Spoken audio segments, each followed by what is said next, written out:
High guys, good morning. Welcome to my new blog. आज सकाळी 7लाच उठलो आहे मी. रात्री 2ला झोपलो तरी. बघा, आज रिक्षा स्टँडवर आलो सकाळी सकाळी.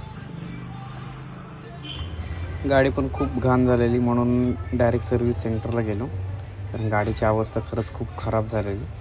सगळेजण बोलत होते गाडी घाण वॉश करत आहे, पण ती धूळ वगैरे रोडला गाडी लागते म्हणून ती जास्त अजून घाण झालेली. मग गेलो आणि डायरेक्ट गाडी शॅम्पू वॉश करायला दिली. आणि मित्राचंच सर्व्हिस सेंटर होता म्हणून त्याने पैसे पण काही जास्त घेतले नाही माझ्याकडून. आणि गाडी पण त्याने खूप छान वॉश करून दिली. म्हणजे पूर्ण इंजन वगैरे चक्काचक करून दिलं. गाडी धुतल्यानंतर तुम्हीच बघा कशी चमकते. तर मग तिकडे बसून पण बोरिंग होत होतं. मग मी काय करू काही समजत नव्हतं. त्याला गाडी तो वॉश करेल व्यवस्थित हे मला पण माहिती होतं. मग आता विचार चालला कुठेतरी बाहेर जाऊ नाश्ता वगैरे करायला. I was a lonely silhouette, needed somebody to show the way. Yeah, I was a heartbeat with no sound till you came around. Yeah, you showed me colors, light in the darkness. You were the only thing I needed. Then we got माझं कुठे विजयसेल्सला जायचंय.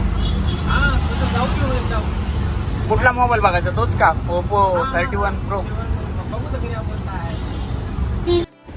असं पण गाडी wash करूच तर मी free होतो.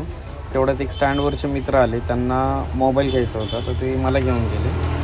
कारण त्यांना जास्त काही मोबाईलमधलं समजत नव्हते. मग बोलले तू सोबत चल. मी असं पण फ्री होतो तो बोललो मग चला. कारण आम्ही रात्री ऑलरेडी एका दुकानात जाऊन आलेलो, पण दुसरीकडे प्राईस काढायसाठी आम्ही परत विजय सेल्सला गेलो आणि तिकडची आणि ती प्राईसमध्ये डिफरंट बघत होतो.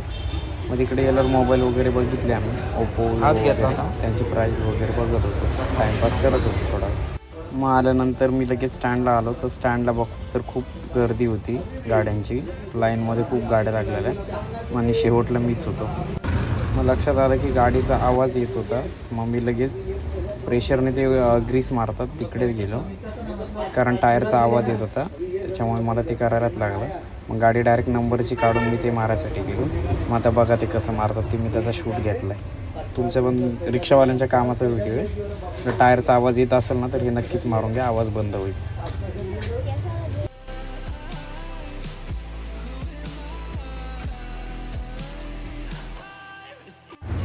मग तिकडे गेल्यावर थोडं म्युझिक ऐकत बसलेलं स्टँडवर.